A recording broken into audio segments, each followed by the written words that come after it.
journey to the championships. Dozens of players, dozens of characters, and hundreds of matches, all with one common goal: to be the best in Super Smash Bros. Ultimate. Honestly, the best thing is just like the fact that it's a collegiate competition, because I mean, Smash has always been very grassroots. The competitions usually are happening just in like local communities, and even in colleges, it's kind of like a city scene still in that regard. But really having that collegiate bond is really fun, because I've been watching like collegiate League of Legends and collegiate Rocket League since I was in high school, so it's really cool to like actually be a part of a scene that's pretty similar to that now. And the good results also help, because it's a lot of fun to be like winning in this kind of regard and being able to share that with all the guys that I'm with. It was less of a I'm interested in competing in esports to start off with, and more of like I really like this game, and so I really want to like continue to play it as much as I can and get good, better than my friends. And then that desire to be better than my friends kind of elevated whenever I made friends within the Smash scene, and then I wanted to get better than them. And it's just like a self-building type thing where we're all trying to get better to be better than each other. So like iron sharpens iron, and I guess the love of esports just kind of came along with that, when to get as good as you possibly can, you've got to start traveling and going to these big tournaments. And so I think the love really came from just the desire to get better and to grow. I think that my favorite part is being able to share in that win. Competing in Smash specifically is a solo event. A lot of the times you're just competing against the person you're playing, trying to get the highest placement for yourself. But in these collegiate events, you're playing with a group of people, and so your results don't just affect you.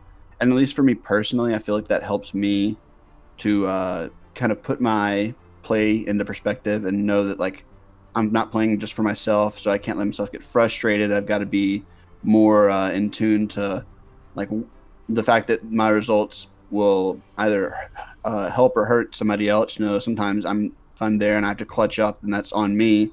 And if I lose, I'm not the only one who's affected. So I think that added responsibility has made it a lot more of an enjoyable experience, because there's more riding on every match. Oh, right now just going to be rolling back onto the stage. This is still anybody's game in order to be able to take it. I like that patience from Canoe, but no punish. Good grab to send Ginja off stage.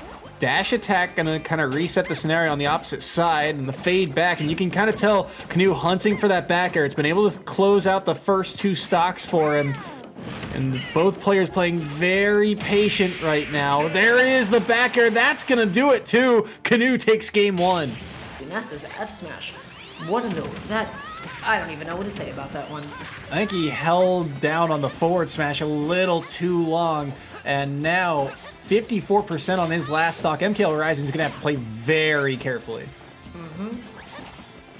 Right now, MKL just sort of dashing back and forth. Ooh, that side B on shield is not safe at all from that distance. You're gonna have to double jump cancel your PK fire onto somebody's shield and be able to land with it if you don't want any chance at being safe. And this was quite the sweep. Just being even 1 second off can throw an entire combo down the drain. Georgie able to find that second stock onto Spectre now. Gonna go toe-to-toe all the way down to that last stock again. 78% advantage for this Palutena. The up smash coming through on stage, trying to find that combo, but unable to do so. Georgie at exactly 100%. You don't see that very often, but now the Mid Brawler definitely getting a run for his money here. For sure. That time they were able to find that nail into the down tilt, but not able to perpetuate that link. And Spectre finding that stock with the S smash.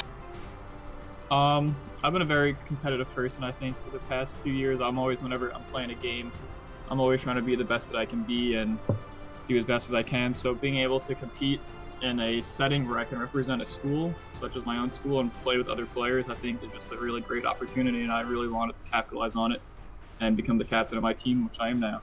I definitely like to see how our team can consistently improve. It's nice to see that we definitely play a huge variety of schools, and to see that we compete at somewhat of the similar levels. So we see a lot of consistency. So it's not just like a one and done tournament. Could have been like we could have done really bad and felt bad about it. But the fact that we get to play so many matches against different schools and get to prove that our skill is where we think we should be at, I think is really great. Definitely being able to see and help my teammates improve. I've been with some of the same people for over 2 years now, and being able to help them and see them improve and just play better over years and months of practice is just a really great feeling to me.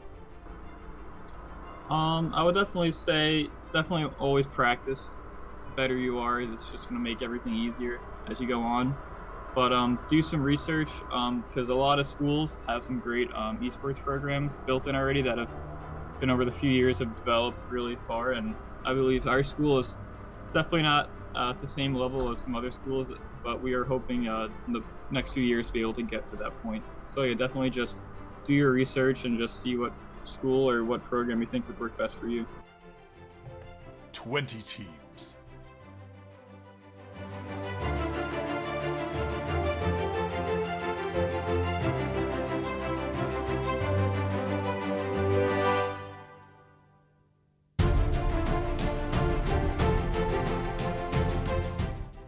One champion.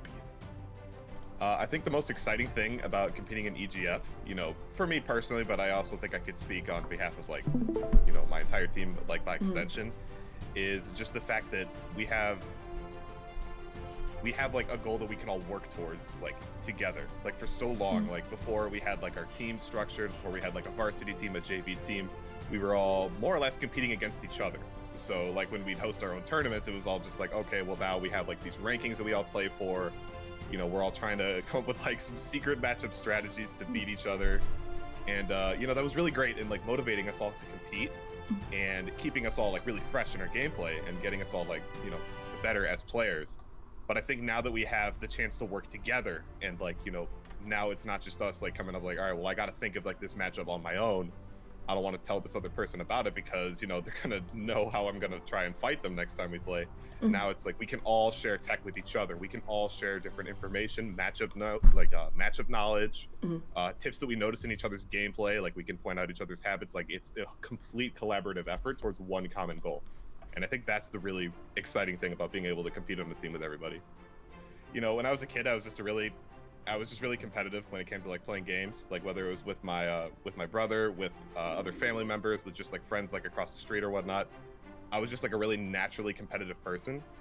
So, you know, as I got older, like it moved from, you know, you move from like the kind of games you'd play, like it started from just, you know, being a little bit too salty when playing Mario Party when you're like 6 years old to like moving on to like, you know, now I'm trying to make sure that I have like the fastest strategies in Mario Kart or you know, like other racing games like Need for Speed or like Gran Turismo or stuff like that.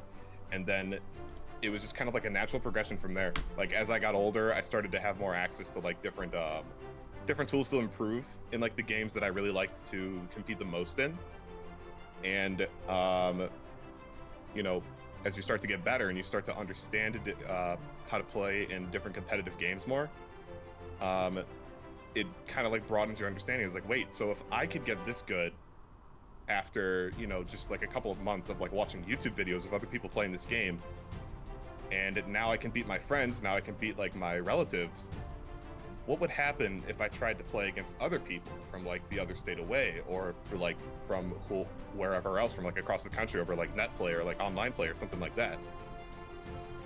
So it was that kind of like drive, like competitive drive, but also just the curiosity to see like where, you know, like if I can understand a game, just how far can I take it and just how far can other people take it. It's that looking for like knowledge and like how different people like try to experience the game.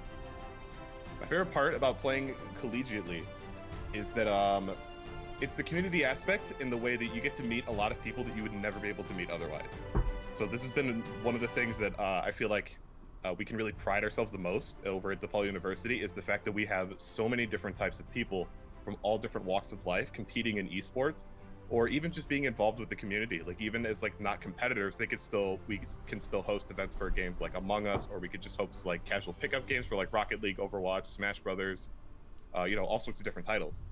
So to me, that's I think the best thing about, and you know, we all are able to interact with each other because we have like this common association of like DePaul University. We all go to the same school. A lot of us have the same classes with each other actually.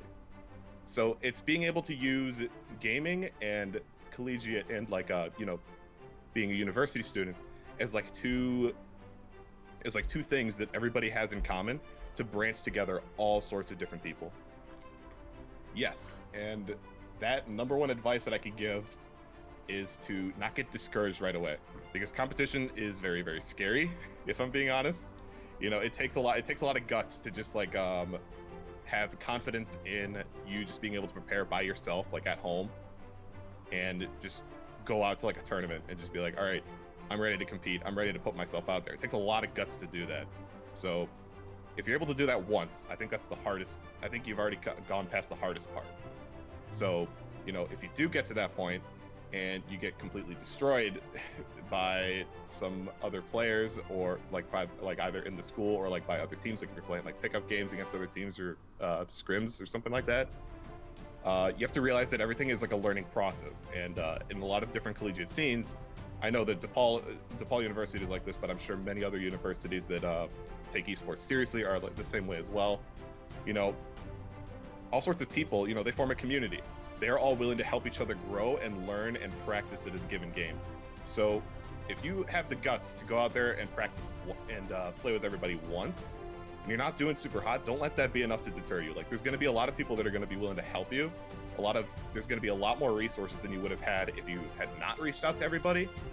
And, you know, esports is a learning process. It's a lot like learning an instrument. You know, even if you're struggling at first, it's only going to go up from here. So just keep at it. Life 100% on the docket here, and Garfield looking for that final moment to shine, trying to find another stock onto this Bayonetta, but with a great job so far and great mechanical skill. The back air gonna send Garfield to the Shadow Realm, an absolute secure of victory there for Icaro. Yeah, absolutely. And Icaro's looking to take us to the second round already, 128%. I have not seen a Kirby live this long in quite a while, but it looks like he's not going to be able to live much longer. Icaro goes up for the aerial, able to find it. The back air sends Georgie back to spawn, back to that hero select screen, and a very convincing 3-0 victory under Icaro's belt there. A phenomenal job on that Bayonetta. And the tech chase is going to lead to the up air. The counter, the second hitbox does not come out, the down air interrupting it, and the berry, that's going to be the stock, that's going to be the set. Zeroy with a 2-stock in game number 3, and Sienna takes the lead. Quarterfinals April 16th through 17th. Semifinals and grand finals April 23rd